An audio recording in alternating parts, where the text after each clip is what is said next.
we'll have Manny, who's the pre-press manager with Mossberg, and he's going to be talking to us about color management on the print side. And then we'll have Michele from Neenah Paper come up and talk more about color and paper and how that can affect your response rates and things like that. Good afternoon. Can everyone hear me in the back? I try not to yell. Thank you for the introduction, Andy. My name is Manny Patelidas. I'm from Mossberg Company in South Bend, Indiana. I'm the pre-press manager there. So please lower your expectations from a professional speaker. I'm not the guy. I'm the one in the front lines, taking the color management and making it happen all the way to press. Now, color management systems are very important. Over the years, they varied. I guess I'm going to date myself, but we'll go back all the way to film and dot etching. If any of you remember or recall any of those, that we used to have liquid with brushes, and we'd wipe it on the film, wipe it away, rinse it away, and that would reduce the dot size. That used to be color management back in the day. These days we have programs, and these applications run on certain hardware. They are proprietary. Okay. They are proprietary in most cases, but they all do the same thing. The idea is to follow a certain system, a guideline. You may have heard of SWAP, GRACO, G7 certifications. Those again are guidelines. That's what we follow to maintain uniform color from the input all the way to the output, regardless of the substrate or the medium. It's a one package fits all. It's very valuable. I'm not going to kid you, it's not cheap to implement, to maintain, to staff. So as a printing company, we provide all those services. In most cases, it is to your benefit as a return of investment to have the professionals who do it and maintain it and have to invest in it to manage your color and reproduce to what you want. So I'm going to get started. No pun intended here. We're not talking about highlights, midtones on the file. I'm referring to the highlights, the midtones, and the shadows of color management. Okay. Again, it's a boring presentation. There's no pop-ups, there's nothing fancy going on. Slides and me yapping away. So, why do we need color management? Well, in the slides as I'm going to present them, you're going to see. When we bring in color, which I consider the input, we're talking cameras, we're talking scanners, all kinds of devices, our phones these days, iPads. You can capture images. The resolution keeps changing, they keep getting better. So all of that has to be managed. You're talking different gamuts of these devices. RGB, in most cases, has to be converted to CMYK when we want to put it on paper. And by the way, those kits on your table are awesome. All those different papers in there are all printable. So if you're looking blue skies, green grass, look at all the variations of paper, and you can imagine the maintenance color management system requires. So now we'll start with monitors. Now these slides, I went online, I ran some searches for images. So I'm not going to show them all because there's millions of images. They're not all the same. Monitors vary, as you know. Multi-mediums these days, we don't have these big boxes. Now they're flat screen monitors, touch screens. We have them on iPads, we have them on kids' machines. All of these have to reproduce a color, even in games and videos and graphics of cartoons, regardless. It all fits together inside of a color management system. There's no one managing these little devices, but there are programs inside those applications to manage and present the color appropriately. So now there's a price point. Of course, with thousands and thousands of monitors, you have to look at your own needs. Do you need a high-end monitor that you want to calibrate to, or do you color immediately, or do you need something that's just going to show you graphics and you're going to be able to manage? Color calibrate. I believe that that's where we should be. I believe that's where we will end up. It's more green. Obviously, you're going to save time in shipping if you're sending proofs back and forth between all the stakeholders. Your printer is sending out proofs, obviously the time for a next day delivery, and so forth. These color calibrated monitors are very accurate. it does take some participation. You do need a device to calibrate the monitor. And basically what you're doing is you're capturing the color presentation of the monitor and having another file, an ICC profile or something to that effect, and telling the monitor, this is how I want to view my color, based on this proofing device or this press that I'm going to go to and so forth. Now, you don't have to calibrate. You can just buy the monitor, do your work. We as printers will rip the files. Ripping is raster image processing, but we'll manage the files and provide you with a color contract proof. What we're saying is this proof has been color calibrated to match our presses. This proof usually comes as a nice glossy paper, but your expectations need to be real. If you're going to print in an uncoated number 3 grade, it's not going to match.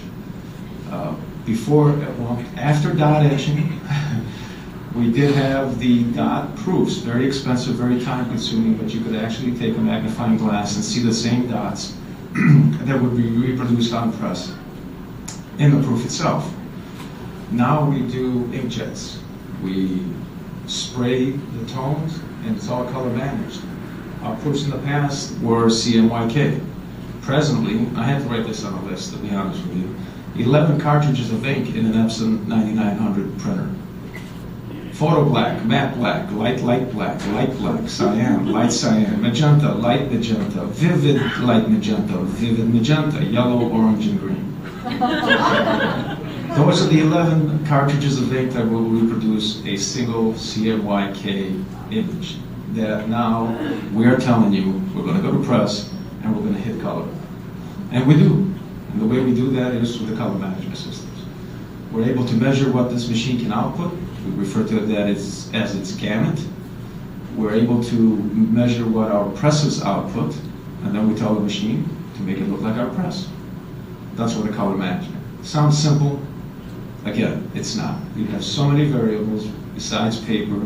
You have the inks, you have the toners, you have the different printers, your monitors, if you're looking at a calibrated monitor, etc. So, return on investment, in my opinion, depending on what you do and how much you spend on shipping and hard proofs, there's a great savings there to go with a calibrated monitor as opposed to the conventional hard proof format. Now we'll move to cameras. Yes, seriously, there's more images, more files input, and more. And there's gamuts. All of these cameras capture images differently. The resolution changes, the color changes.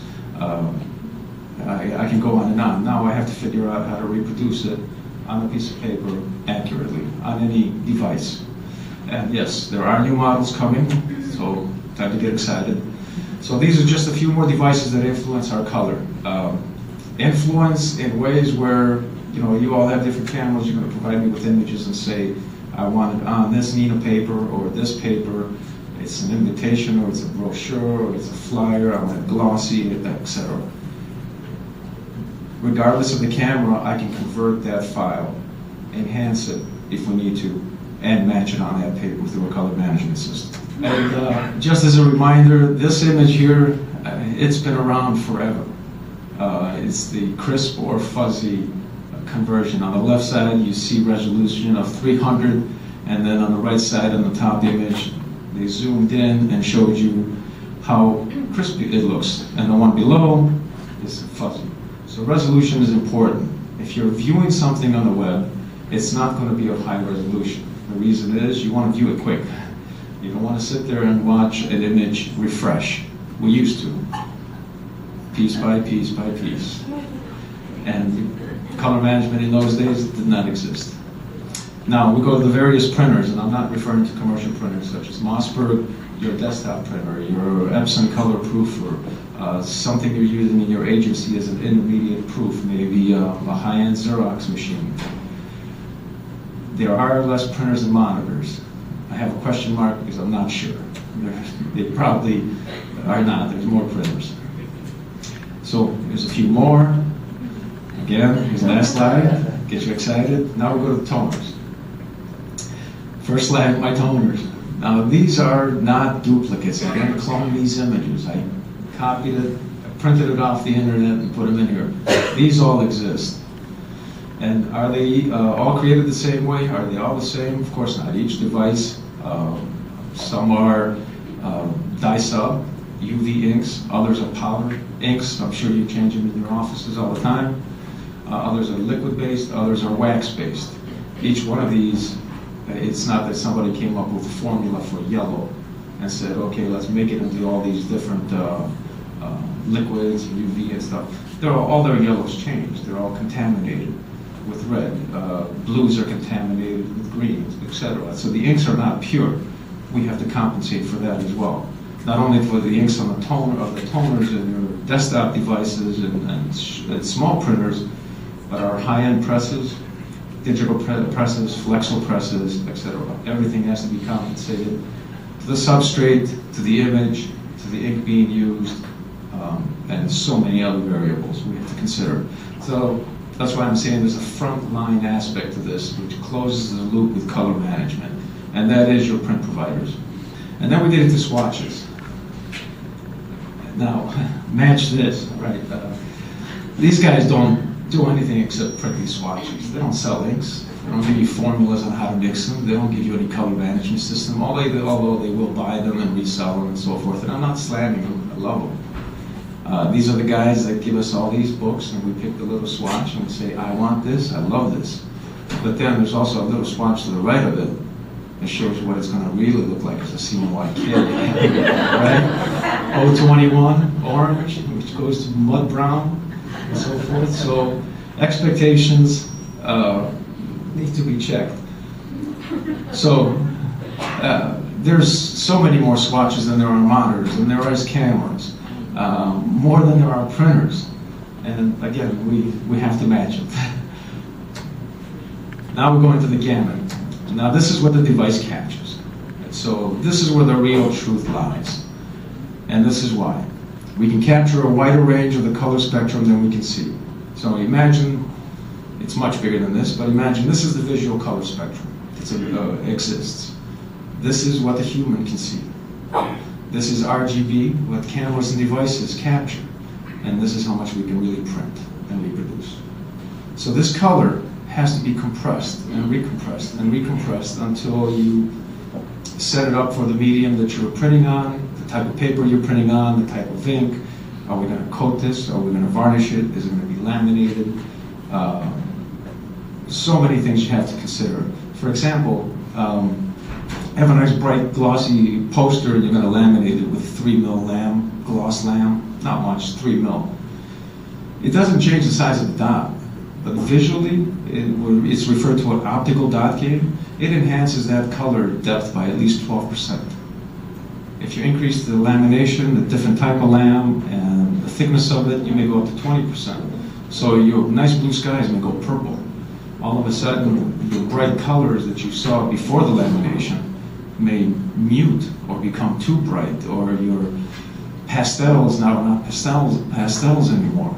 So these are things that we need to be aware of. And no, we cannot color manage laminations. But we do compensate the printing to accommodate for that 12% lamination visual dot game, optical dot game, meaning that if you look at the raw poster, it's going to look kind of flat. But once that 3mm lam goes on there, boom, all the color comes to exactly what you wanted it to be. We have to figure out what the difference between that is. This is what you want it to look like. Before we print it and laminate it, we compensate for that color. So when we laminate it, it comes back to what you want. RGB, CMYK, spot color, 4-color process, you name it, Toyo inks, metallics, all of that is all manageable through the color management systems that you set up. Backbone. So, color management is the proper conversion of the device input to the output that we want to reproduce. So we are going to match that color. Now we go into databases, and this is where I think the managing of the color is important. It's one thing to go out, invest into the software of a color management system, buy the hardware, staff that operation, and control your color within your environment. But if some of my images are on this Mac or on that server, or I'm getting them from this area or from that area, I'm losing control of how I'm managing my color. And this is where you manage your color. This is where you can store everything collectively, color manage, and distribute from that same location. So what you have is a single point of success.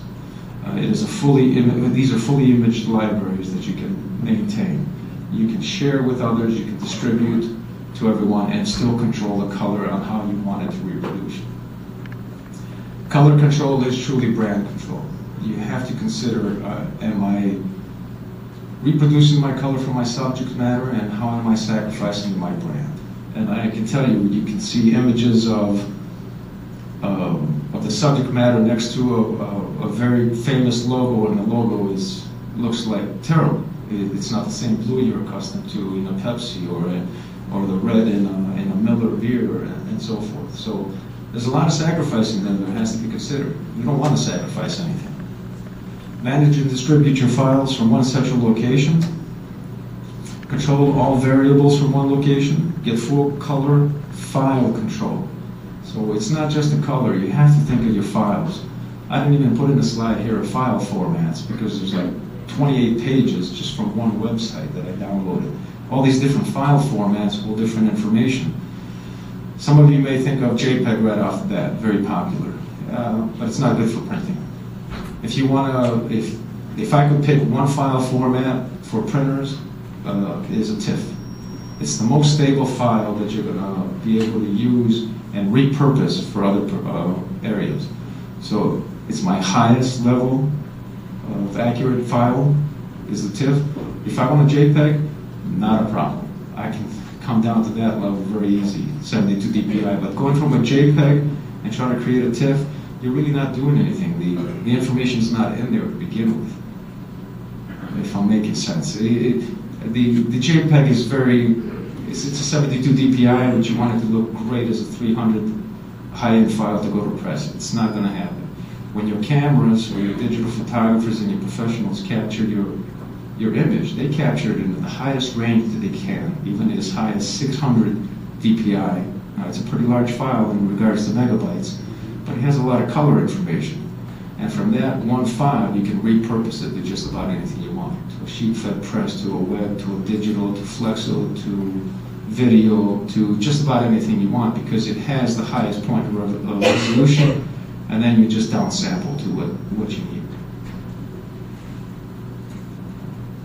Now, back to brand. So these are reduced images, these are logos, and I hope nobody calls to sue me, so I'm going to go through them pretty quick. But again, I'm touching on this. What color is important to you?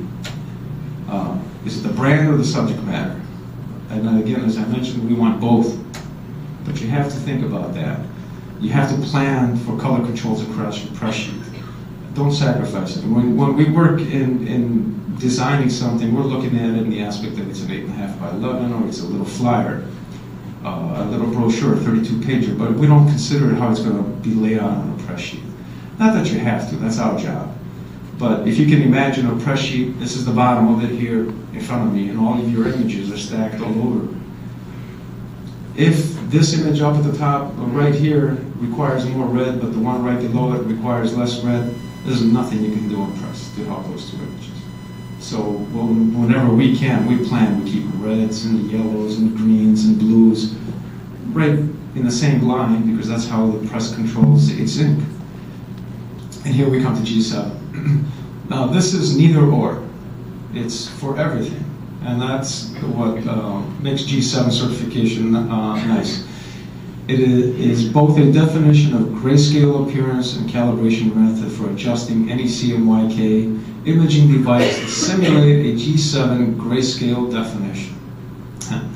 Okay, pretty much gray balance.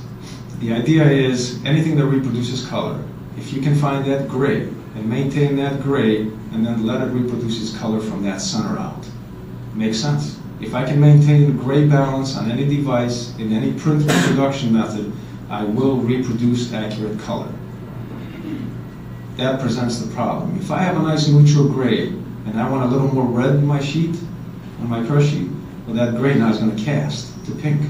unless I move everything up uniformly. Enough yellow, enough magenta, enough cyan, and enough black to maintain a neutral grade. A color management system, or CMS, are only half of the solution. Managing the color is the other half, and that's the front line where we come in. So we'll get the files in from a client. These may be PDF files. We may come in and design, Quark. I'll stop there. I don't want to go to PageMaker, back in those days. But now these files, obviously we require all the pieces to put them together. But we in pre-press massage them, put it that way. We make sure the fonts are there. We make sure that the resolution of the images in the files are good enough to reproduce. The colors, the traps, the layers, and so forth and so on. And once we do that, we generate a PDF or a PostScript file, depending on the workflow. Then we process that file through what's called a RIP, Raster Image Processor. It's a piece of hardware with software on it. It takes that information. Adobe is a name I can drop since they control the world in graphics. And right now,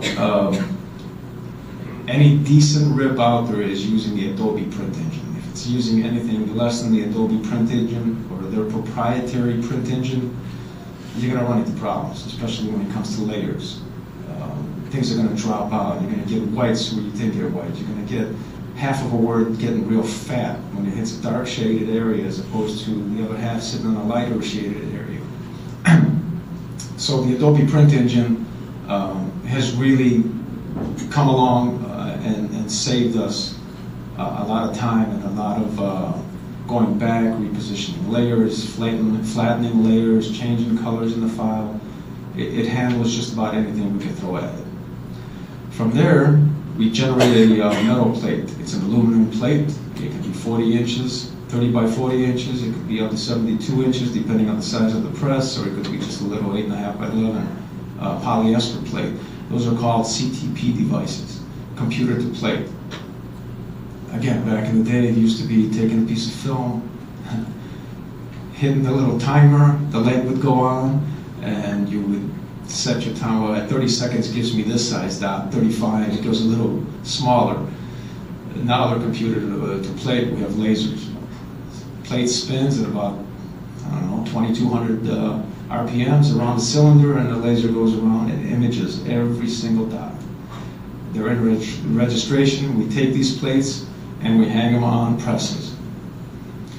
So we control the color for offset printing, which could be web, sheet fed, flexo printing, which is mostly labels, and some of these flexo presses are 12 colors and higher. Sheet fed presses, we have a 12 color press, which is referred to as a perfector. Prints both sides, all in one pass through the press. We control color for digital printing. So if you have something that you ran 100,000 of on a conventional press, but you come to find that you need another 5,000, I'm making these numbers up. You don't have to go back to press. A lot of digital presses now will match just about anything you have. We have the same color controls in there, and they're great devices. Static printing, variable printing, direct mailing. We didn't have that option before, and you can't do that on an offset press. You can't keep changing the plates to change the address for every mailing that's on the sheet. In a digital environment, I can print 100,000 documents, and they can all be different pictures, different information, different colors, different, obviously, mailing addresses, and so forth. Much faster, cheaper, accurate color. And, as I mentioned, the front lines, we control the inks. We have to know what kind of inks are going on our presses, and based on that, how they're going to react with that paper. So we are the final piece of color management. That's it. My name is Michele Patelidas. I am the pre-press manager at Mossberg Company. We are in South Bend, Indiana. Thank you for your time and your attention.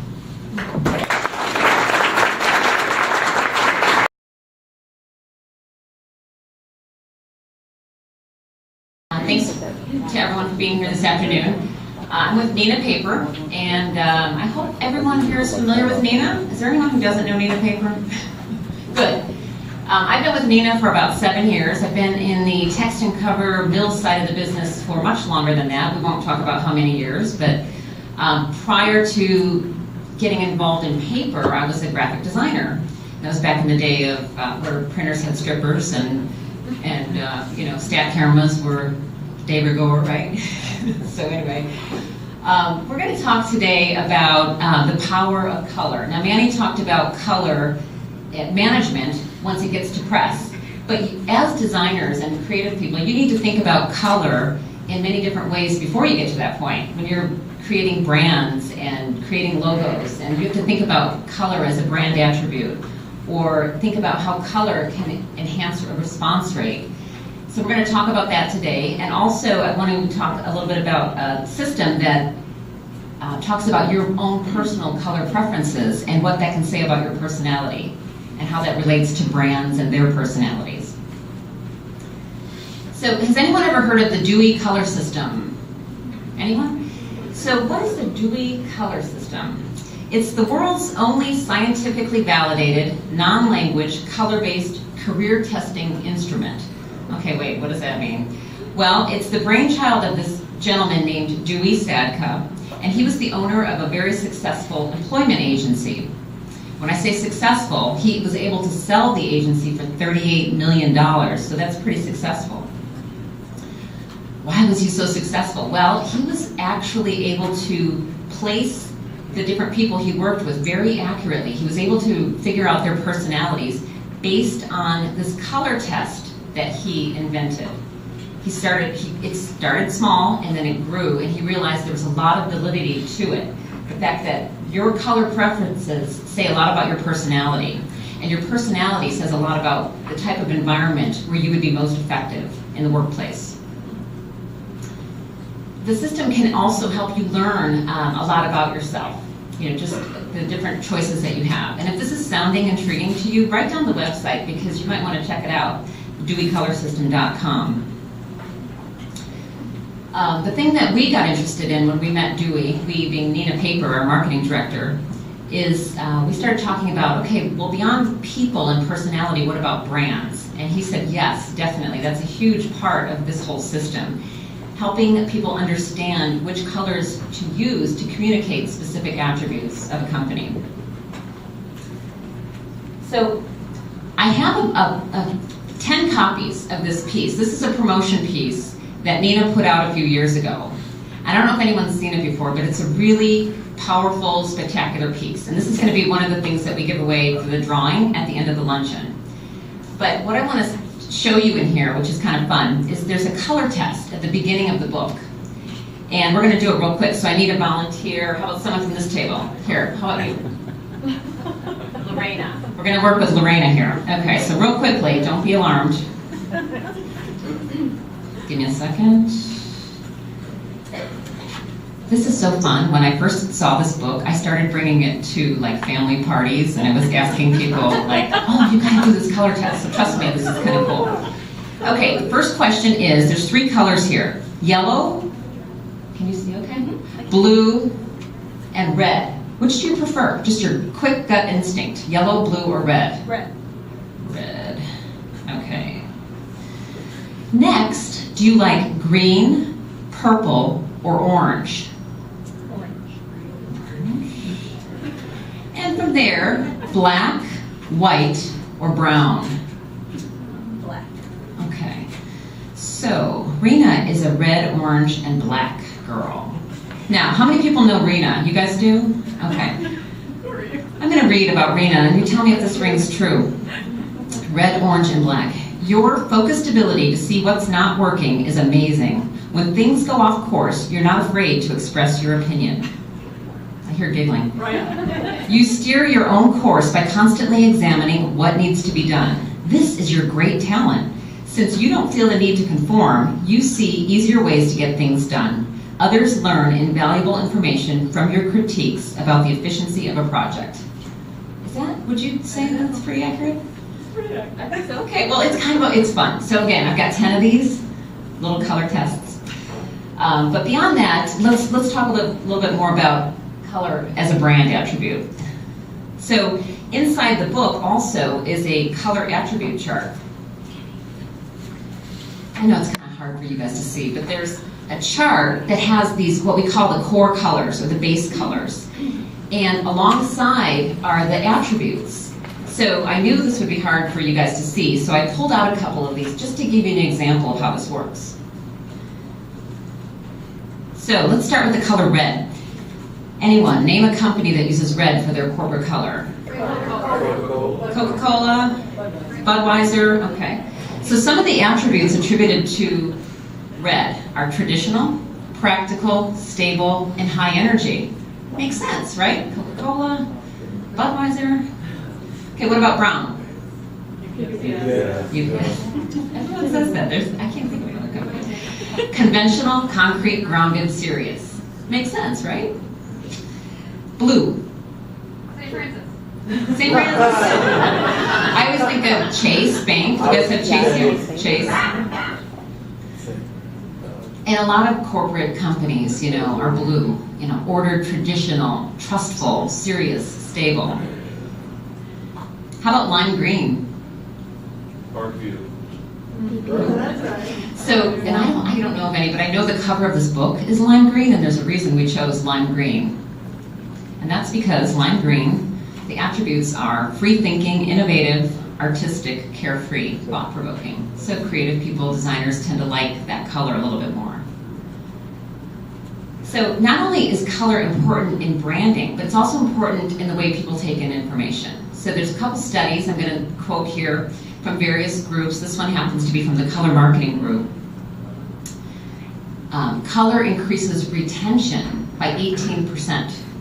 So if you're reading something, black and white versus color, you're more likely to retain the information in the color version. It increases readership by as much as 40%. This I believe because you think about junk mail and what you throw away, what you actually look at and read. And it accelerates comprehension by 73%. Now this one I really think about when I have a daughter in grade school and you look at those textbooks and there's all kinds of color and image and just a lot going on those pages of an elementary textbook because they're trying to get kids to comprehend and understand and remember the messages and the lessons they're learning. Now all colors have positive and negative effects depending on context and depending on who's viewing those colors. And some of the obvious ones that you just sort of innately know, red, orange, yellow, those stimulate brain activity. Think of Coca-Cola, think of a stoplight, a caution sign, those are areas where you use those colors. Green, blue, purple, more relaxing colors. Do you guys have massage envy here? It's a spa, they're purple. Starbucks, a place where you go to relax. Although maybe, now that I think about it, the green is more about the money, because hey, I just spent $5 for coffee. Green light means go, nature, that's all green. And either way you go, you have to think about using color to get attention. So bright colors obviously tend to catch a viewer's eyes, and they really do evoke a higher response rate. So here's one of my favorite tidbits here. This was a study that was conducted by API comparing response rates between identical mailings, but the difference was one was done with white, like a white envelope, and other was done with colored paper. Information was identical.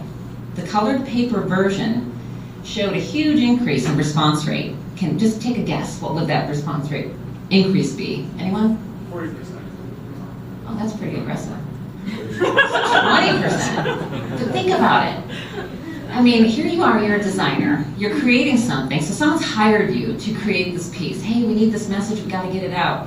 And you're like, okay, and you do all this work, and then they say, okay, well, just give me the files, we'll handle the rest. We'll get it out. And what does it go? It goes in a white wove envelope. 20%! I mean, they're already paying the money to have it designed and printed. Let's take it to the next level and make sure it gets opened and read. So you have to think about color and how people are going to react. Is it going to get them to open the envelope? There's a rule at my house, because my husband he's very neat and tidy, and he doesn't like clutter. So whenever the mail comes in, he tends to go through and he tosses what he deems to be junk.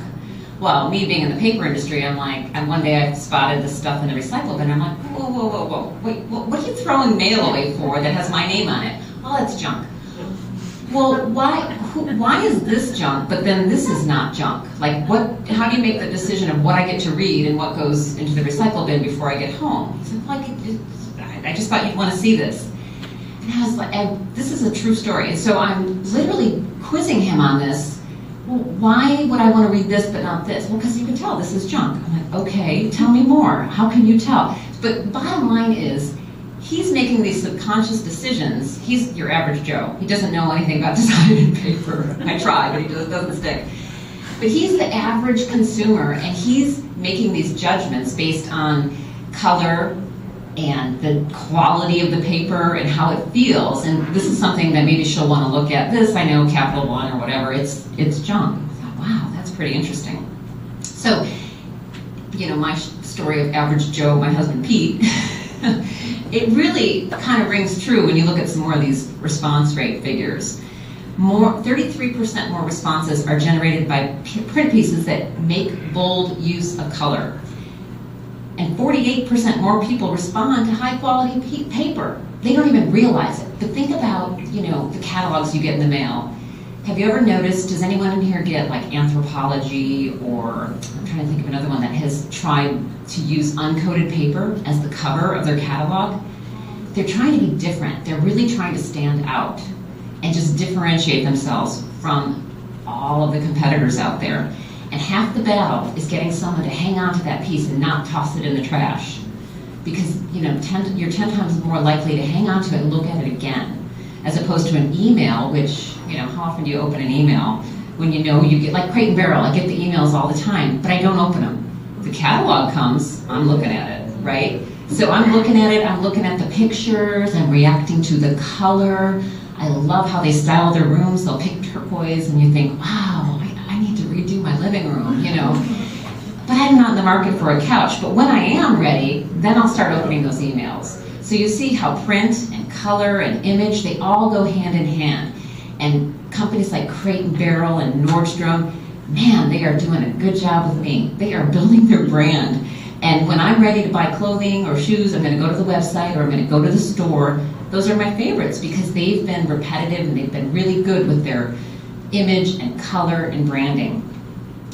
I also want to talk a little bit about Environment, which is the latest brand that we have just refreshed. And we worked with Design Army out of Washington, D.C. to help us develop a new color palette. So here we're talking about color and the importance, but this is that earthy, sustainable brand that you would go to. So you're working for this new health food company and you're developing a logo. Well, you don't want bright orange. You want something that's really earthy and healthy looking.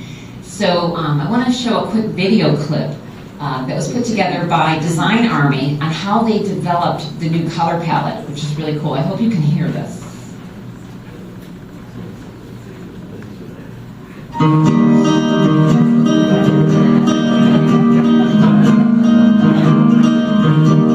My name is Boom Lefferville. I'm a co-founder and Chief Creative Officer of Design Army in Washington, D.C. Neenah Paper came to us and asked us to create a new color palette for Neenah Environment. When we start developing this line, we know that we want to create an interesting texture in your hands. So we came up with the idea of raw. The beauty of the Environment brand is the beautiful finish, not just in smooth, but also a new raw finish that you can use and print on very elegantly. Literally, we start the process by collecting all things that surround us. It was a matter of combining craftsmanship and technology in papermaking with a new fiber source. The goal was to develop the correct touch, color, and performance of the sheet. That's the beauty of unfolded papers, is that you can do this phenomenal three-dimensional piece that you hold in your hand that has weight, that really adds value to the communication. It has been a great journey creating this line of Neenah Environment, and I can't wait to see how other designers take this to the next level.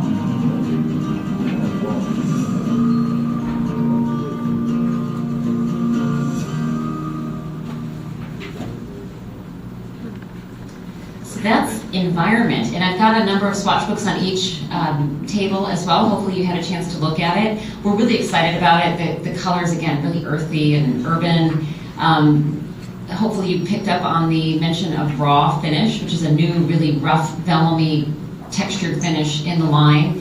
The Grosser Craft is a great color. It looks like a brown paper bag, but it's going to be consistent no matter what you're printing on it.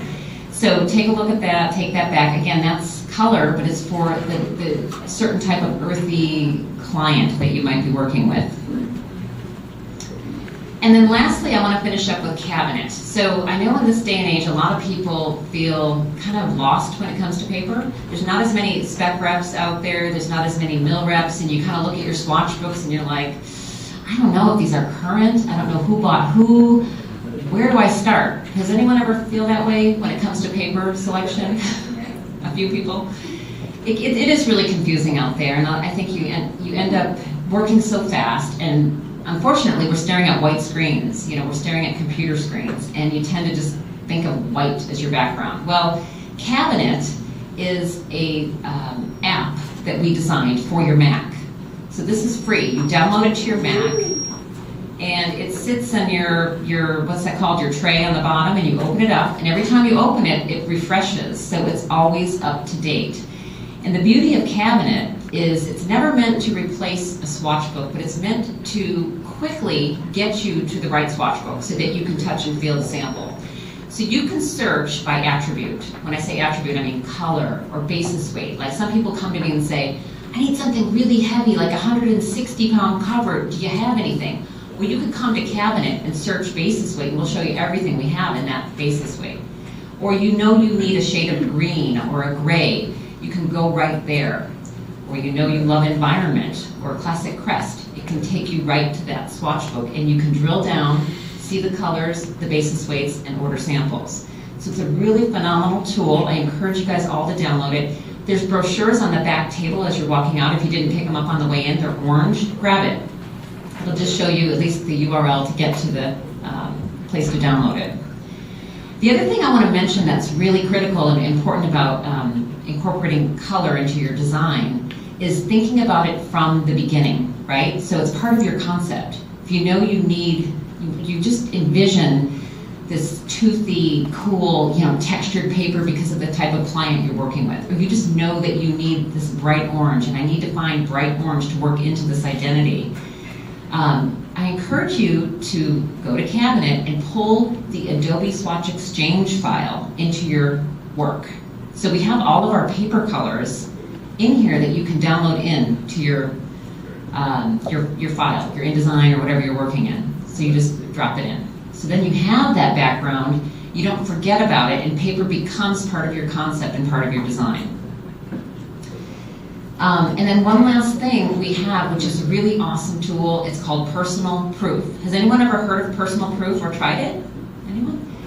So Personal Proof, you upload your artwork, and this is not meant to create a comp of a brochure, but what it's going to do is you can upload a photograph or a logo, and then you select 3 different Neenah papers. So there's over 400 to choose from. So let's say, as an example, you are doing a brochure for a company that has a 4-color photo on the front, and you're thinking, I really want this to be different and stand out. I know that the inside might be coated or white, but we want this cover to be really special. I'd love the idea of using a pearlized stock, but I just don't know how this photo is going to look on it. So upload the photo, select one of our many pearlized stocks, like an ESSA pearlized white, select a textured stock, select a colored stock, and we will print that image on all 3 papers and send it to you via FedEx ground.